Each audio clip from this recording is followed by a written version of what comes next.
I want to say beautiful Gambia, West Africa. I say that all the time. However, I'm here on the beautiful continent of Africa, or as some would say, the country of Africa. This is part two. This is part two of a video I was doing the other day, and the internet connection here is bad, so go in and out depending on where you are and what you're doing and things of that nature. So in any case, I was speaking about Mark in Africa. That's who he is, in Tanzania, and he was talking about how he's having trials and tribulations dealing with elders over there, and or as he called them, just old people. And it's unfortunate, but it's a harsh reality that we deal with, where we really have to focus on the youth population, because many of us who have come up in America, we know nothing else. All we know is how to be what we've been conditioned into being, and that's not going to change. Coming over to Africa, and you see individuals who are promoting the movement and claim to be Pan-Africanists, and they are the ones causing the most division and the most drama. And I think we've seen that throughout history. We've seen that throughout history with different organizations, and where internal fact and just greed has brought these organizations to there's a way to be successful. There's definitely a way to be successful. You have to be the Lone Ranger. You have to be on a solo mission to make change.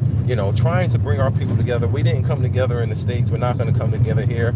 Go black. He talked about that years ago, when we saw a lot of the confusion that came over, that was unnecessary, and that overshadowed such great works that were and still are being done. But we will have that overshadow. We will have it when we have people who lack integrity. At the end of the day, it's about, what are you putting out there for our people to consume? Is this a positive thing, a positive experience for people, or is it creating doubt and negative? Those who are surrounding the movement and people who are capitalizing off the movement, they're going to be the last person that's going to tell you something that's going to be honest and truthful. Their whole story, their whole narrative is going to be around what they are doing, and how they are this model for individuals looking to come over to Africa.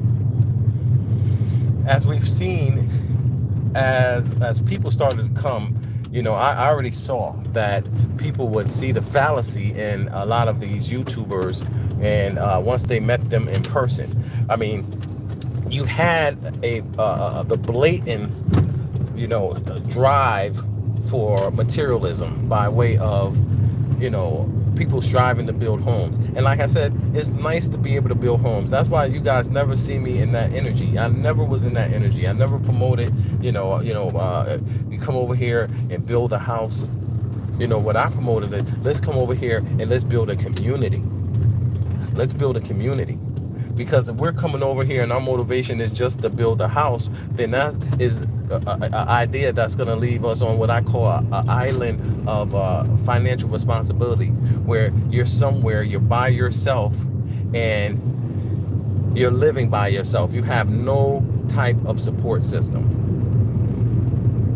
Many people that were driven to do that, they met with tremendous failure. When you're doing things by yourself and you're trying to do them by yourself, we have a mentality of individualism, and we can do it by ourselves, and we don't need nobody to help us and things like that. And then we come over these countries, and 99.9% are getting ripped off and exploited, not by the natives, but by the people that's telling you to come.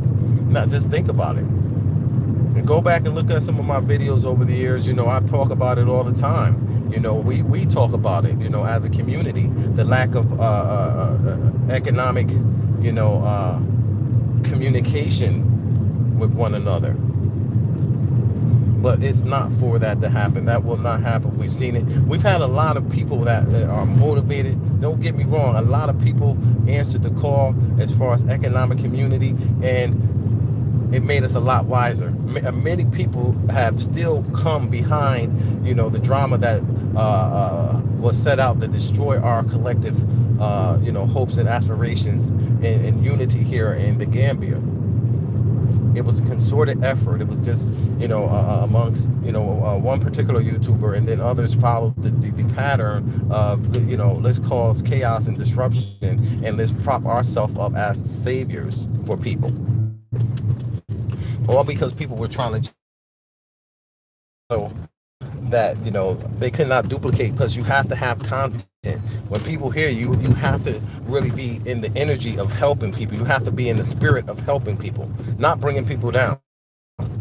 You have to have a program. You have to have an agenda. You have to have a background, first of all, in being able to make these things connect and come together.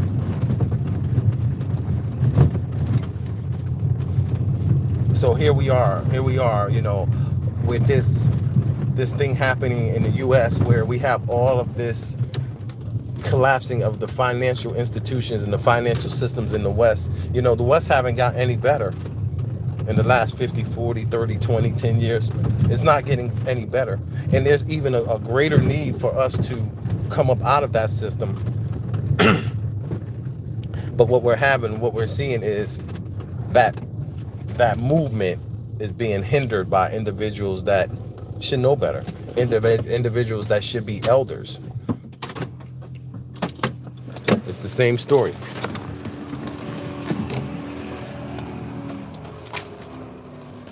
Grab myself. Yeah, so in any case, I'm here in a beautiful, beautiful Gambia, West Africa, and I wanted to get back on because the connection went out the other night, and I was like, let me get on because I saw a few people comment, and I'm not up here. I'm not up here all the time. You see my background? This is every day for me. Mad motion, mad activity.